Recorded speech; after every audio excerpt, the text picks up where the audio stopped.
Hello, we're your hosts, Sourish and Kuan. This is WaffleByte, where we bring you interesting bites about technology, business, and things that might change the world. You can find links to our articles in the description, and you can skip to the chapters you're most interested in. But for now, enjoy the show.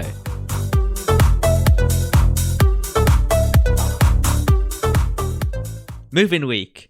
This week, Kuankuan, you and I, we're going to London to start our journey at Imperial University. How are you feeling? I'm feeling great. It's going to be very exciting. Hopefully we meet interesting people, lots of new people. Hopefully university is fun. We can continue to do things that we enjoy. Unfortunately, we're not in the nicest part of London, are we, Sourish? We're in a nice part of London. It's just a bit further out. But what I am hoping that we get out of London is we get some cool guests to feature on our episodes. Yes, that will be very exciting, and you can tune in for perhaps guest episodes in the future. And the thought for the episode is Qualcomm going to win the Windows laptop chip war? Maybe if they acquire Intel, they will.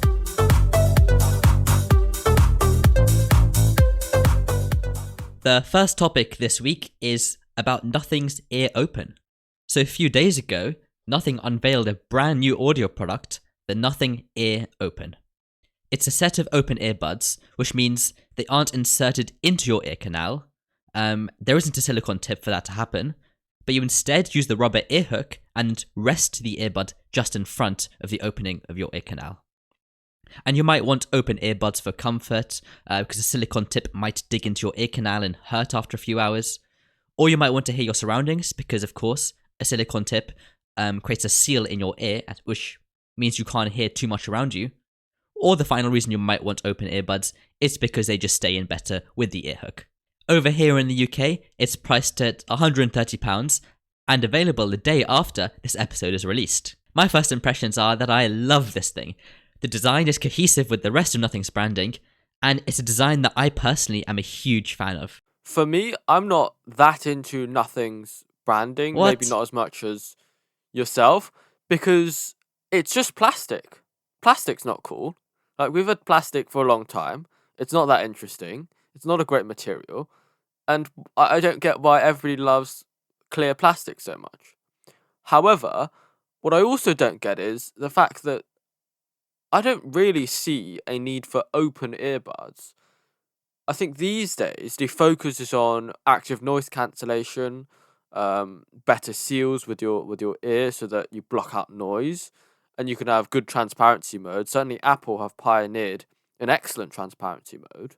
So for me, I think that the situations where you would prefer hearing your surroundings as opposed to not hearing your surroundings, I think it's a small subset of situations that you could find yourself in. And as a result, I don't think that these earbuds would have a big market. Because with good transparency mode, you can essentially generate half the point of this whole product by just having a good transparency mode. And if you're really into open backs and sound quality, I don't get why you would want earbuds. You can get open back headphones for not much money, and they'll sound amazing, as I found out earlier this week. So for me, I just don't understand the product. And as I said, perhaps a controversial opinion, I don't particularly like the Nothing branding either. We're starting to see companies implement a smart transparency mode into their audio products, where perhaps senses if something is a car and then actively increases the volume of the car through your earbuds, which is effectively the same effect as an open earbud. Now, regarding the design, I think you said it's just clear plastic, which is true, but when I got my earbuds, so I own the original Nothing Ear ones and I love them, and when I got them, I was concerned that I would scratch the plastic up just in daily use, and then it would look really, really ugly. However, I've been throwing them around and not treating them too well, and yet you can see there are micro scratches, but it still looks really good. And I think what Nothing have done is they've provided consistently really good build quality, which at least keeps their design lasting long. I will say that to give Nothing credit, their plastic seems to be quite good. Now, plastic is still plastic, and I still don't like it, but I think credit where credit is due. But also, I'm not sure about the reliability aspect. I remember when Nothing Ear ones were released, some people did complain that after a couple of months of usage, one earbud would break and they would have to buy a new pair. And I think that happened quite a lot. So I'm not sure if their reliability was always good, but certainly I would have hoped that the reliability now, several generations in, is certainly very good. I also have issues every now and then with one earbud, but at least I get frequent software updates. I'm not sure what they do, but I guess that says something. Now, a few reviewers have had time to test the earbuds, and the feedback is overwhelmingly positive. Build quality and features are all what you'd expect, but crucially, sound guys concluded that the sound quality was the best they've heard from open earphones. And that too at a price which undercuts the competition. Now, as you said before, is there even a market for open earphones? I think yes, but I think it's a really small market of people who really specifically do not want silicone or in-ear earphones, and I'm not sure how big that market is. In their launch video, the engineers hinted at a couple of innovative features that I think are really cool. So the first one is a titanium-coated diaphragm, which is perhaps less cool. I don't know what's up with titanium these days. But they claim that by making the diaphragm stiffer using titanium, they get a cleaner and better sound. However, the feature that I'm really excited to learn about is their audio leak feature. So in open earbuds, you're naturally going to get quite a lot of audio leak where people around you can hear what you're listening to, which is not great for you or the people around you. But what Nothing have done is they've effectively created a reverse ANC. So instead of playing the opposite sound wave into your ear to cancel out sounds out around you, they play the opposite wave to what they're playing into your ear, but outside your ear. So the people around you, in theory, can't hear very much of what you're saying. And reviewers so far have claimed that yes, the sound leak is very minimal. And I think this is cool.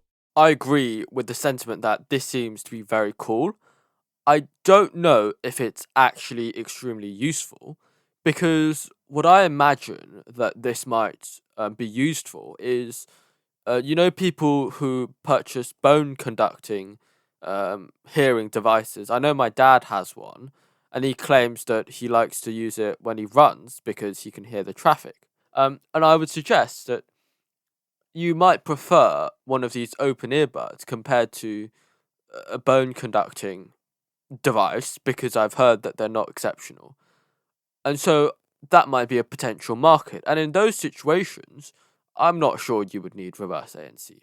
But it does sound like an interesting technology. It's good to see innovation as always. And crucially, it's perhaps more solid innovation than titanium-coated diaphragms. I think that's just because Apple is adoring their titanium recently. And so other companies, such as Nothing, want to get in on the action. Yes, Nothing from the beginning have branded themselves as effectively the Apple killer, which isn't happening just yet, and I look forward to seeing how they do in the future.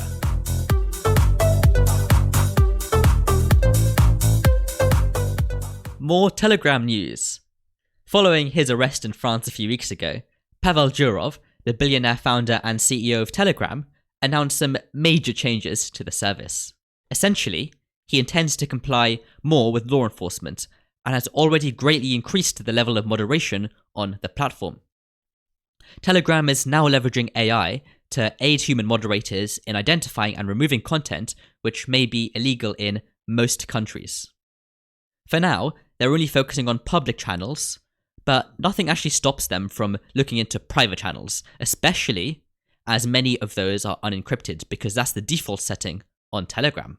I think Telegram users have this misconception that Telegram is encrypted, when I don't think most chats are, and I think that's a bit dangerous, I would think, especially if you are doing nefarious activities.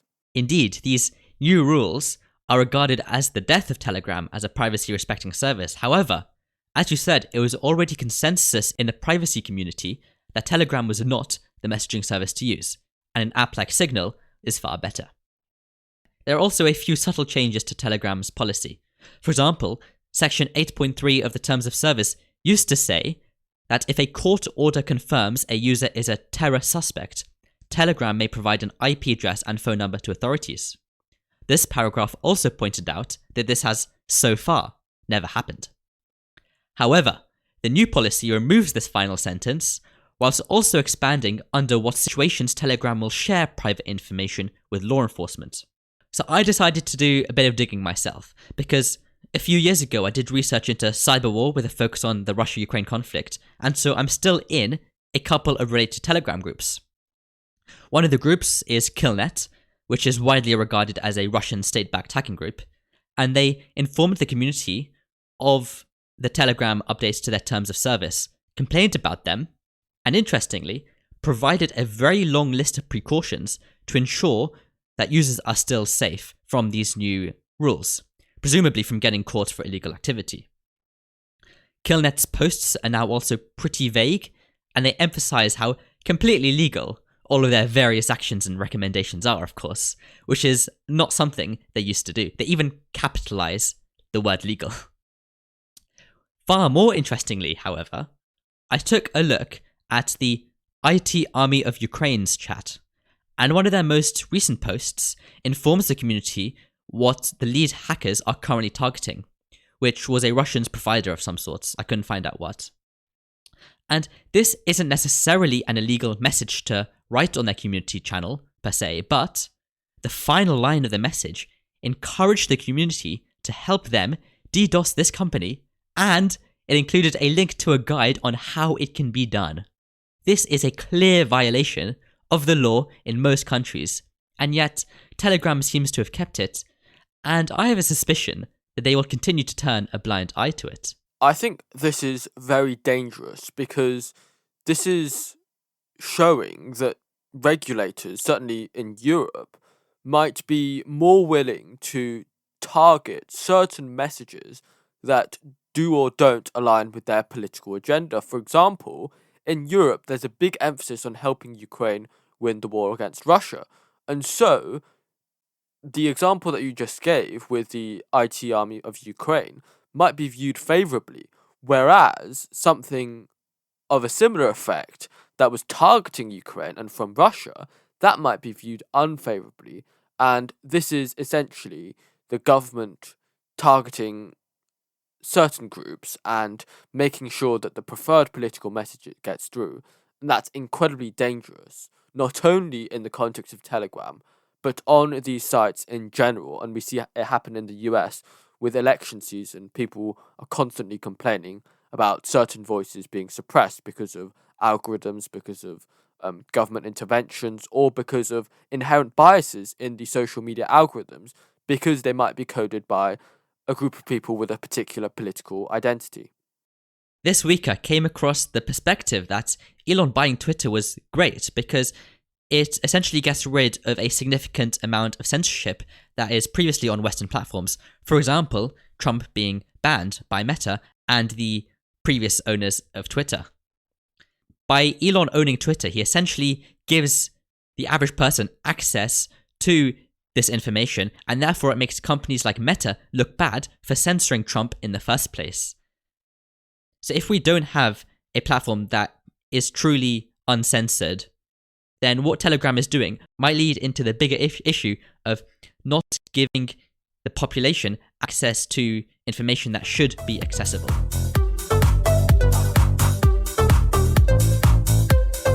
Next up, a lawsuit against MrBeast. So if you haven't heard, MrBeast is the biggest YouTube creator in the world, with 317 million subscribers as of recording. But he continues to face public scrutiny.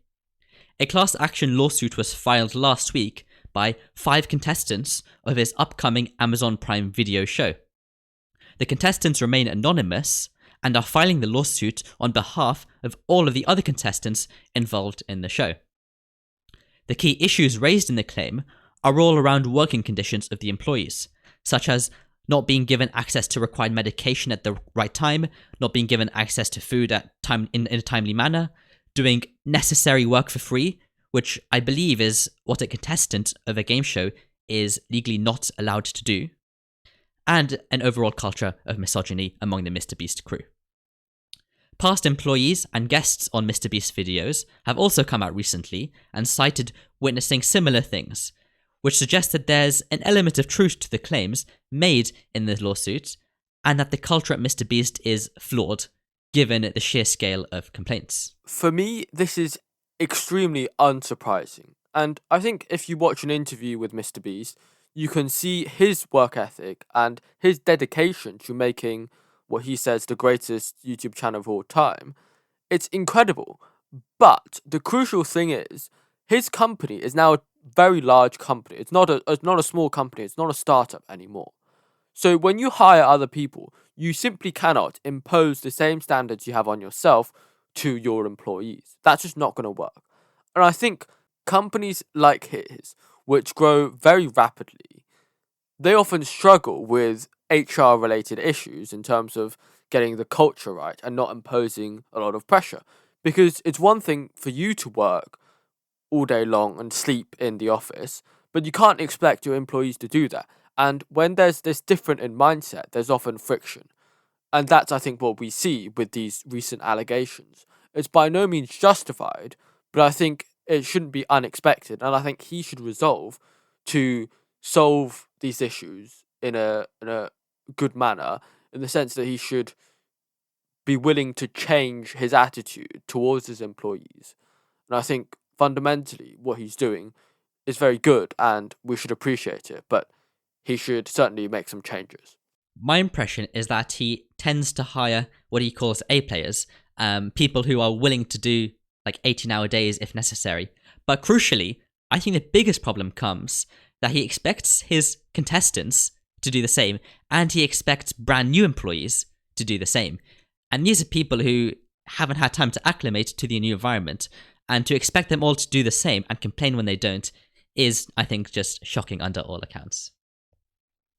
As YouTube's biggest and most successful creator, how might this lawsuit impact the platform?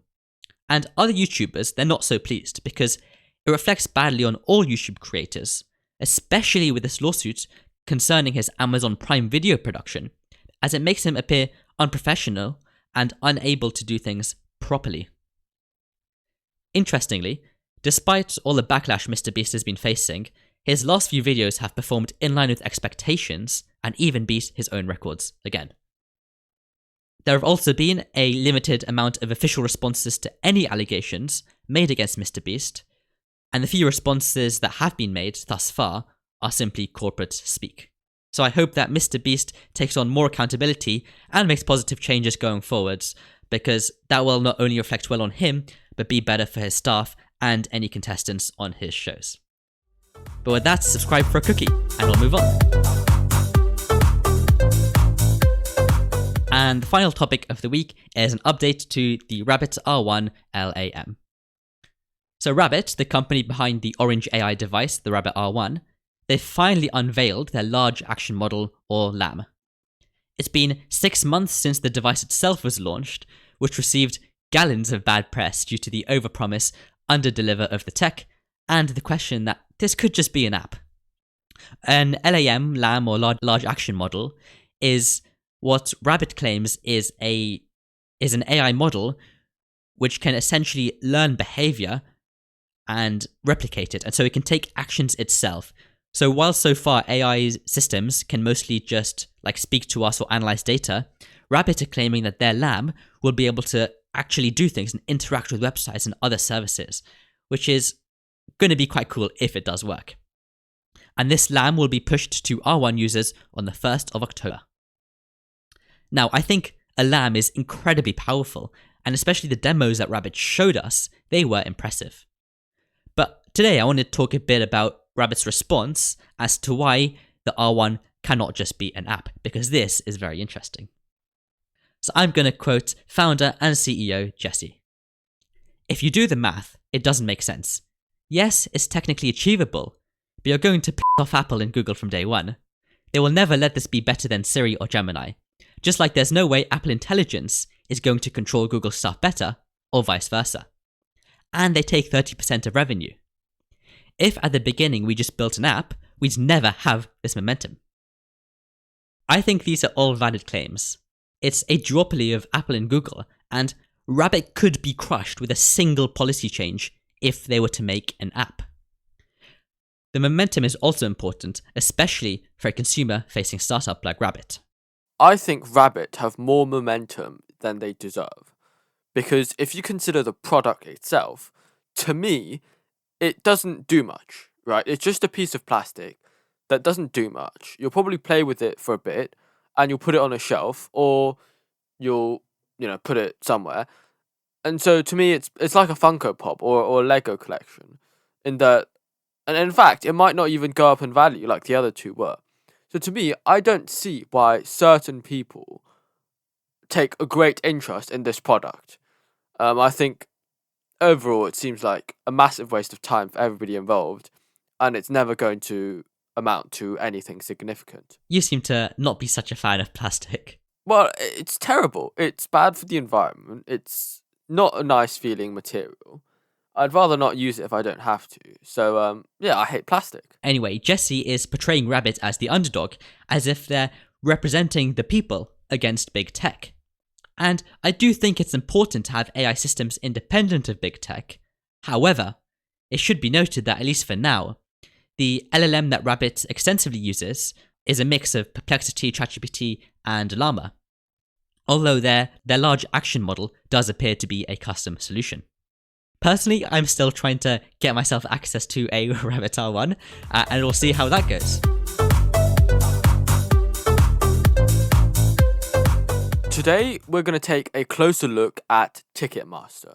Ticketmaster often ends up in the news for less than ideal reasons, and I think recently, as we said a couple of episodes ago, Ticketmaster failed to not crash when the Eras Tour from Taylor Swift went online for sale.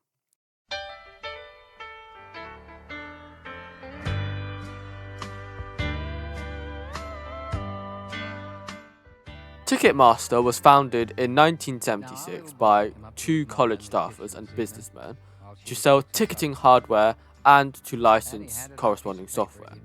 Now, through a series of mergers and acquisitions through the 80s and 90s, where the US economy was booming, it became the dominant player in the industry.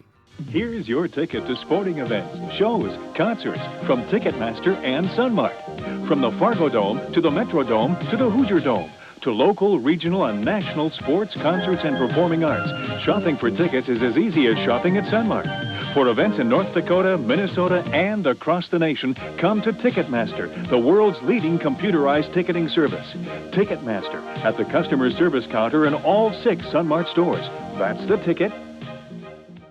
The most controversial merger, though, came in 2010, where Ticketmaster, which sold tickets to events and concerts, merged with Live Nation. Live Nation was the biggest concert promoter and venue operator in the country. And so you had these two massive companies controlling a dominant share of two very important parts of the live entertainment aspect, and they merged. And this created this corporation with tremendous vertical integration, and that caused some issues, as you might expect. This is, of course, ideal for the company because they're now controlling more aspects, but for the consumer, perhaps it's not so good. And some have blamed the merger between Ticketmaster and Live Nation for the reason why Ticketmaster is so terrible and charge exorbitant prices.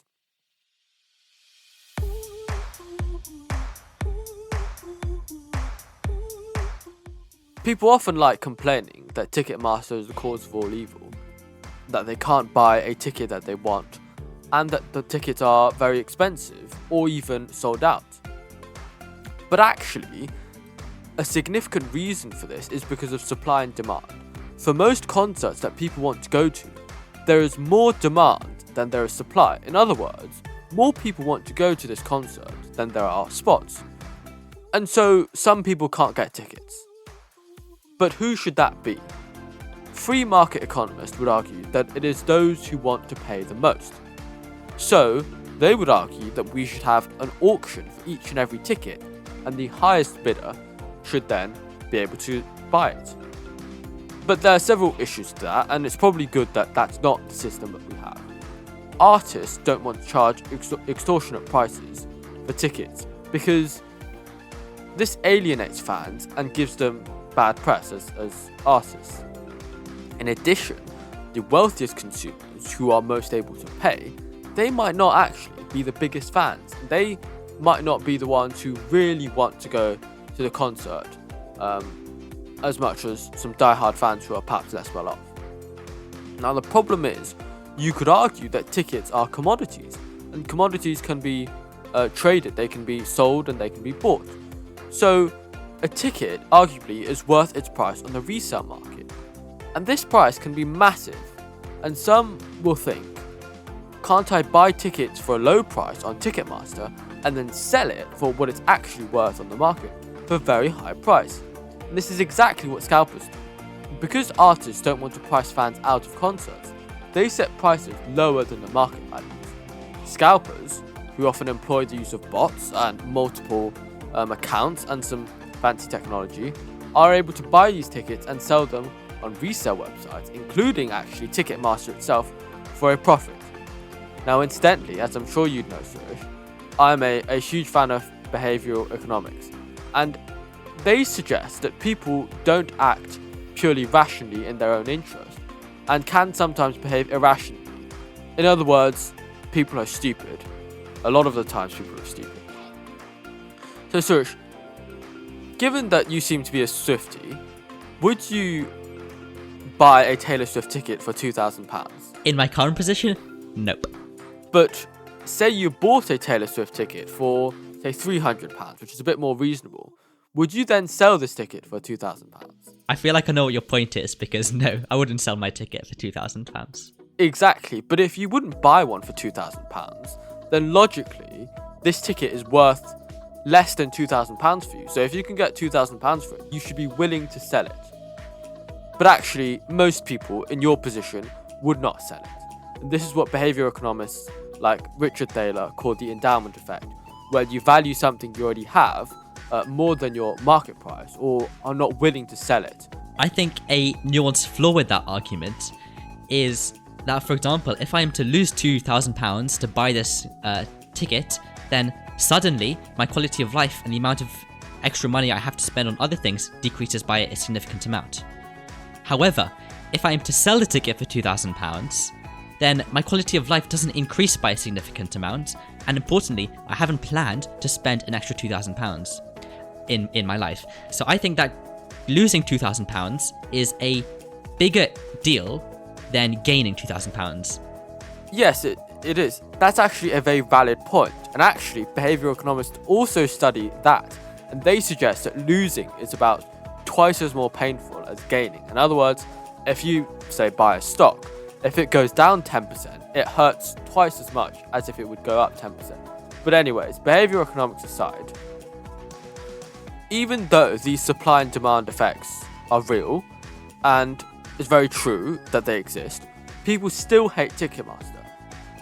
And there are some reasons why they might be right in doing that. Some criticisms of Ticketmaster include, but are not limited to, websites crashing, data breaches and privacy concerns, the use of dynamic pricing to price tickets higher than what they were originally, a lot of hidden fees that can actually exceed the price of the ticket itself, scalpers, as we mentioned, often reselling the tickets that they bought on Ticketmaster itself, and finally, antitrust issues. So why do people still hate Ticketmaster? Ticketmaster certainly isn't innocent in all of this. Now, some valid criticisms of Ticketmaster include website crashing, such as when Taylor Swift's Eras Tour went online for sale. The Justice Department filed this lawsuit on behalf of fans who should be able to go to concerts without a monopoly standing in their way. We have filed this lawsuit on behalf of artists who should be able to plan their tours around their fans and not be dictated by an unlawful monopolist. We have filed this lawsuit on behalf of the independent promoters and venues which should be able to compete on a level playing field. And we have filed this lawsuit on behalf of the American people. Ticketmaster ought to look in the mirror and say, I'm the problem. It's me. A lot of people seem to think that's somehow a solution. I think it's a nightmare dressed like a daydream. You have to have competition. You can't have too much consolidation, something that unfortunately for this country as a ode to Taylor Swift, I will say, we know all too well. Data breaches. There was an incident in 2018 where 40,000 customers in the UK had their personal data leaked. Dynamic pricing, such as the very recent Oasis concert tickets that went on sale, and people alleged that they often doubled in price because of dynamic pricing. And this brings you with breaking news from the Competition Markets Authority about Oasis tickets. It says it's now launched an investigation into Ticketmaster regarding the sale of Oasis tickets for the band's upcoming reunion tour, including how so-called dynamic pricing may have been used. Now, the CMA is looking at whether the sale of Oasis tickets could have breached consumer protection law. Hidden fees, which is where Ticketmaster imposes additional fees on top of what the artist is charging. This can include things like credit card fees, they include venue fees, and sometimes, crucially, the cost of these hidden fees can exceed the actual cost of the ticket, which understandably enrages a lot of people. My State of the Union address outlined our fight against junk fees, to end junk fees. These hidden charges the companies sneak into your bill to make you pay more. Scalpers, and the issue with scalpers in relation to Ticketmaster is that Ticketmaster is actually incentivized to not stop scalping. Because when scalpers resell their tickets on Ticketmaster itself, Ticketmaster then takes a cut. So as we discussed previously, Ticketmaster doesn't do things that they can to try and stop this behaviour.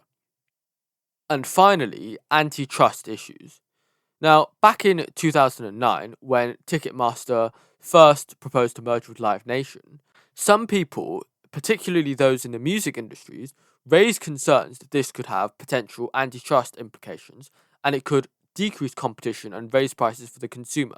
Some stars in the music business are speaking out about a potential mega merger that would rock the industry. However, the Department of Justice, despite the fact that Obama, the then president, suggested that they would take a harsh stance on antitrust issues, allowed this merger on some fairly lenient conditions.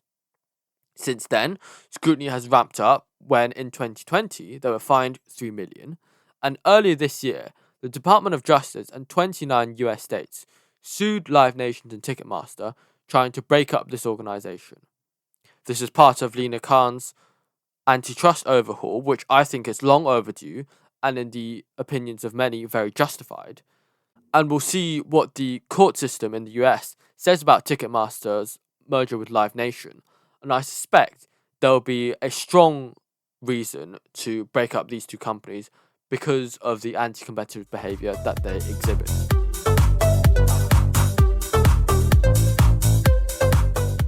The thought from the beginning of the episode was, is Qualcomm going to win the Windows laptop chip war?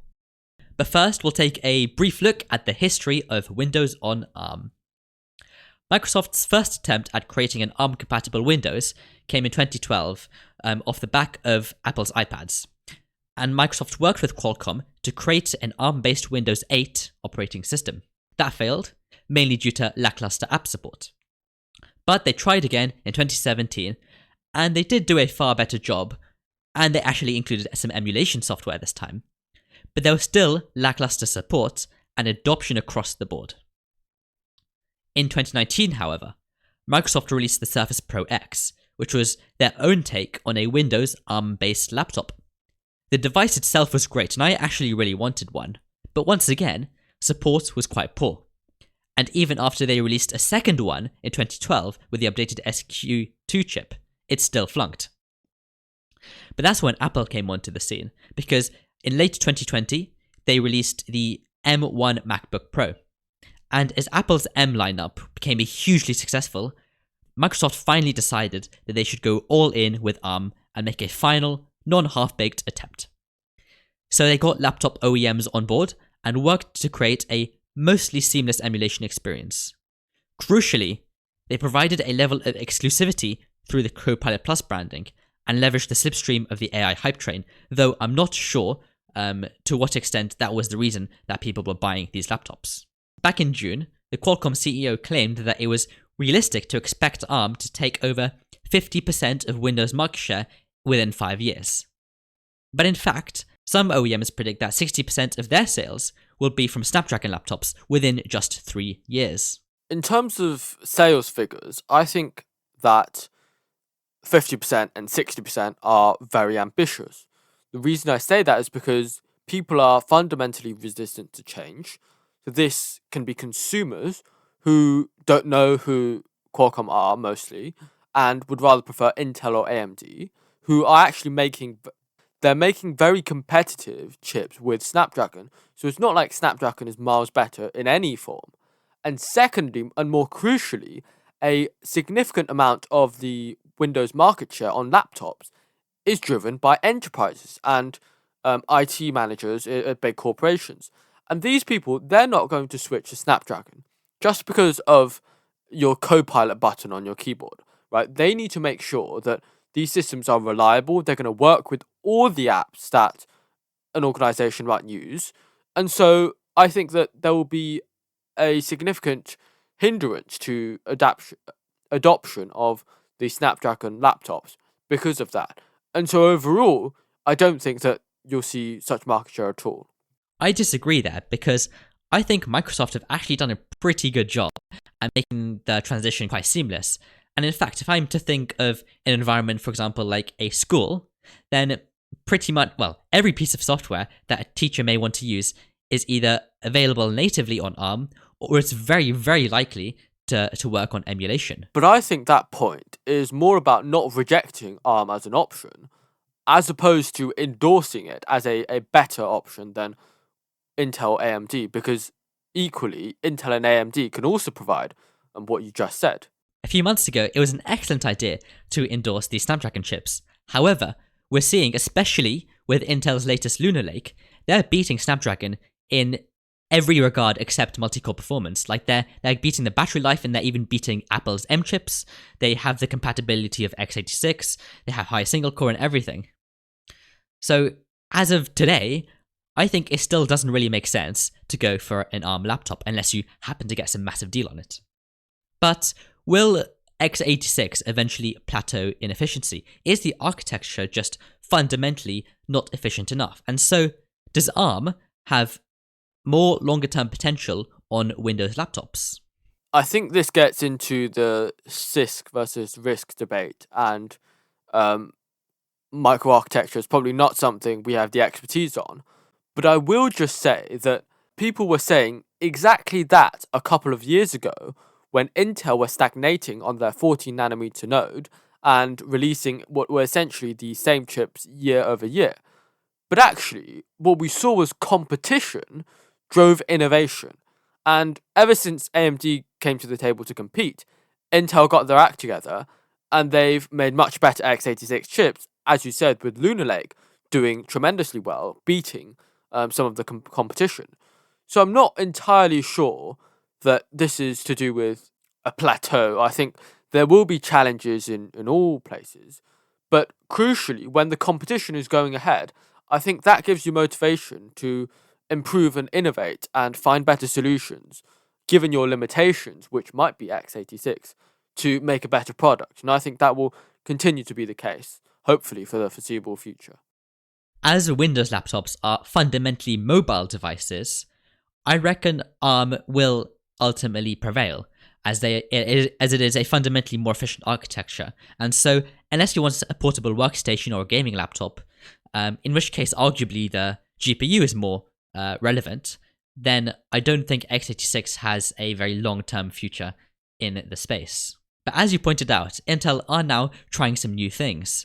So they now don't just deliver a CPU to a laptop manufacturer, for example, but they deliver a system on chip which also contains the RAM included, which would of course lead to better integration and faster speeds across the board. Another benefit of ARM laptops is that they'd be able to run Android apps natively, and I'm not sure if this is a huge benefit or not. I think there is potential for there to be a better ecosystem tying your laptop and your Android phone together. Reviewers and early adopters of Windows on ARM laptops are all speaking very positive of the experience. And so I do expect that these products will continue to sell well, but perhaps maybe not as well as the CEO of Qualcomm hopes so. But what about MediaTek, Sure, ARM might dominate Windows, but will Qualcomm be the company that provides the solution? Will MediaTek provide the solution instead? Because MediaTek have great power efficiency at the levels that are just below the very best in the smartphone space. Like, they are just worse than Snapdragon's leading options. But MediaTek, they have a way higher cost efficiency and a way higher power efficiency. I think MediaTek are running into a problem which AMD faced years ago with Intel, which is that, quite frankly, no one knows who they are, except perhaps the biggest of enthusiasts. And so people are much more willing to buy a phone with a Snapdragon processor compared to a MediaTek processor.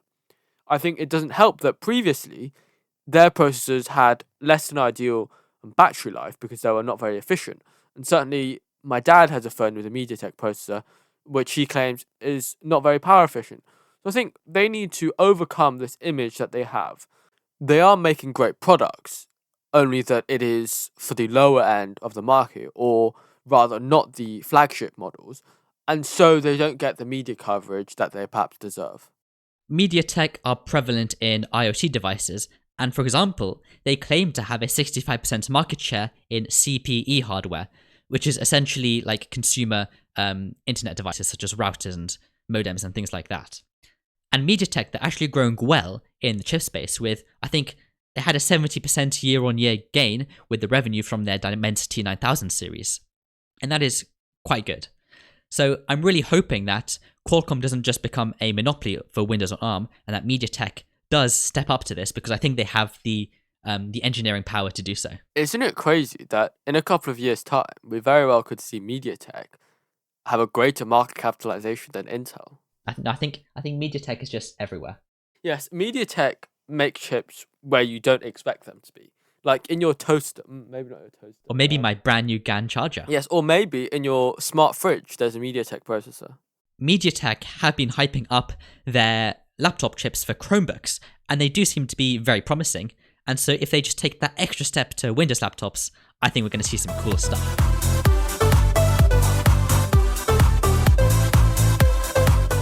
Thank you for listening. We'll be back next Monday with a new episode. And remember to follow us on X at the WaffleByte. That's the_WaffleByte. See you there.